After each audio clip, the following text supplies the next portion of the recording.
So I wanted to talk a little bit today about the idea that we have some responsibility as sorcerers, as magicians, as healers, whatever it is that your path is, to ask for permission or consent from the person who is receiving whatever it is you're putting out.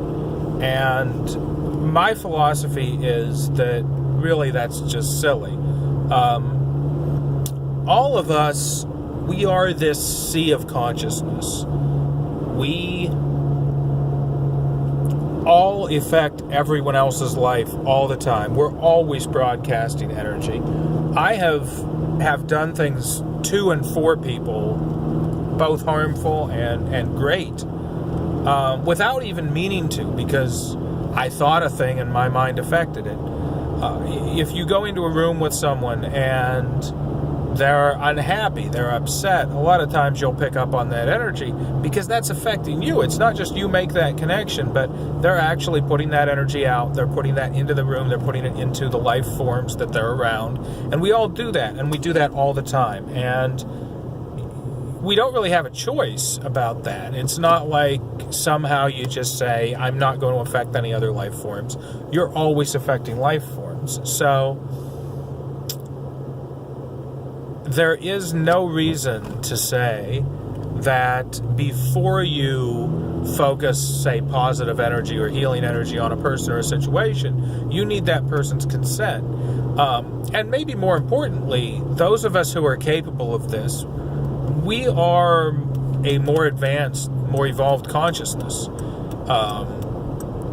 We have not only the ability, but I think we have the obligation to use our powers for good.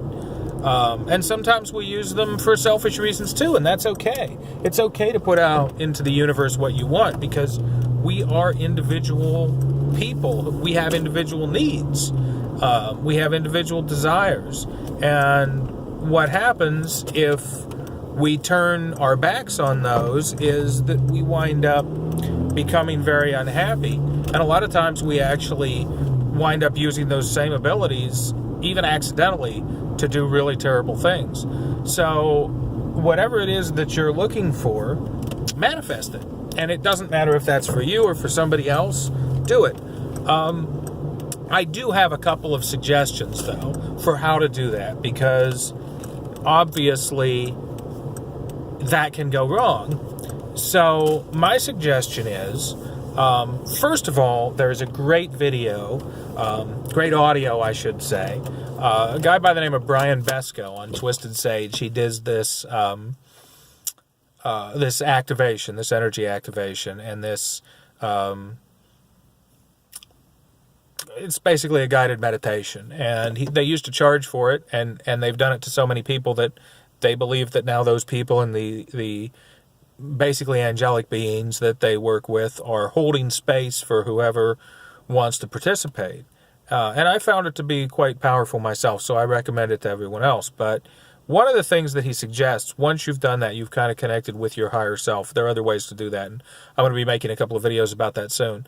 But when you've done that, you don't have to focus your energy in a specific way. You can simply allow your mind to observe someone or something or a situation, and you can trust that your consciousness and your higher self, that higher being consciousness that you are becoming more and more in tune with, will do what it decides that it wants to do. And it's you and you're it, but it's kind of it's a less animalistic, less selfish, less physical sense of you. It is that pure bit of you that understands what needs to be done and how to do it, even when you don't. So maybe you see a couple fighting and they're unhappy, and you're not trying to get in anybody's pants, and you don't want to break them up because you don't know the circumstances, and you don't want to keep them together because you don't know the circumstances. So you focus your mind, you just see it. You go to that place where you have this sense of peace, where you're connected to your higher self. You'll know it immediately if you're used to meditation. You can get to it in seconds. And the maybe not with a perfect connection, but the connection improves over time.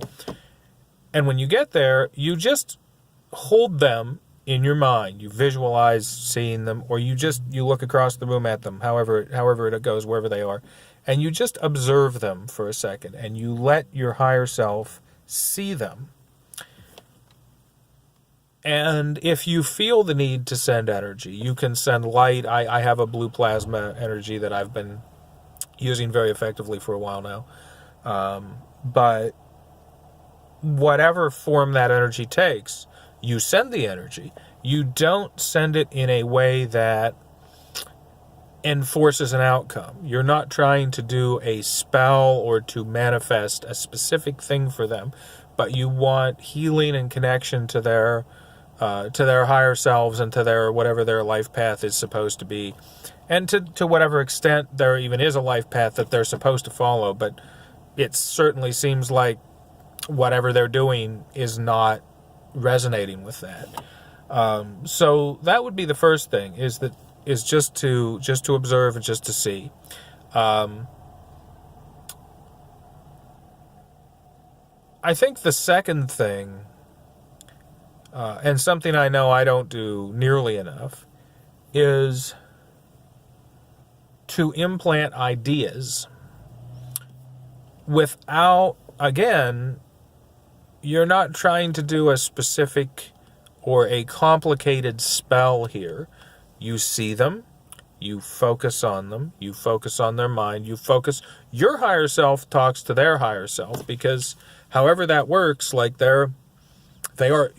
you and them are part of the same consciousness at some level. So you send the message from your body, from your mind, from your physical human consciousness up the chain to your higher self, and you're like, hey, this guy's doing whatever, maybe we fix that.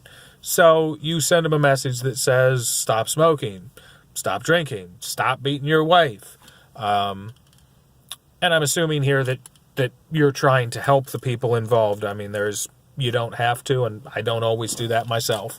If I find somebody beating their wife, I'm probably beating them, and then I'm going home and putting them on a machine to manifest really bad things for their life, because I don't like that.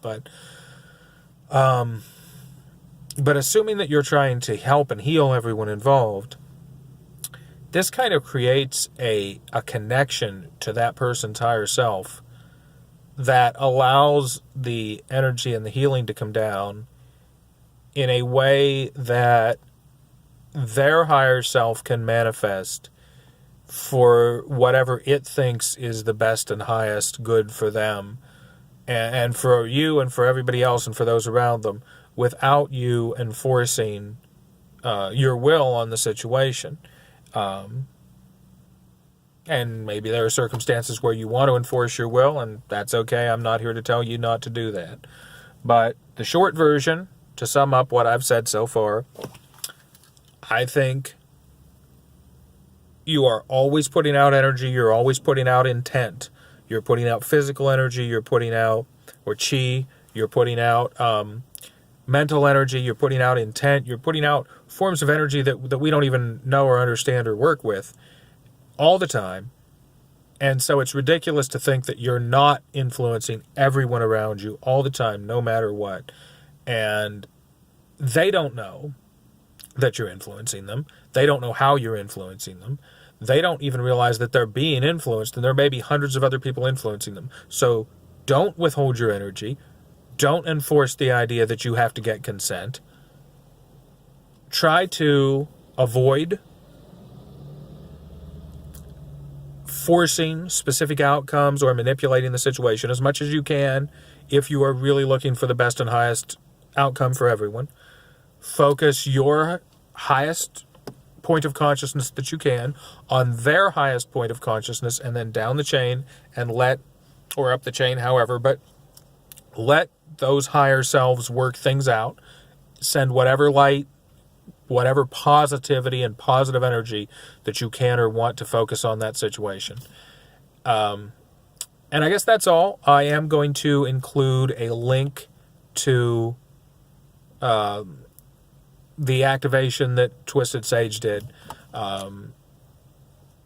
because that kind of ties in with focusing the observation and just letting your consciousness rest on a situation, because he talks about that.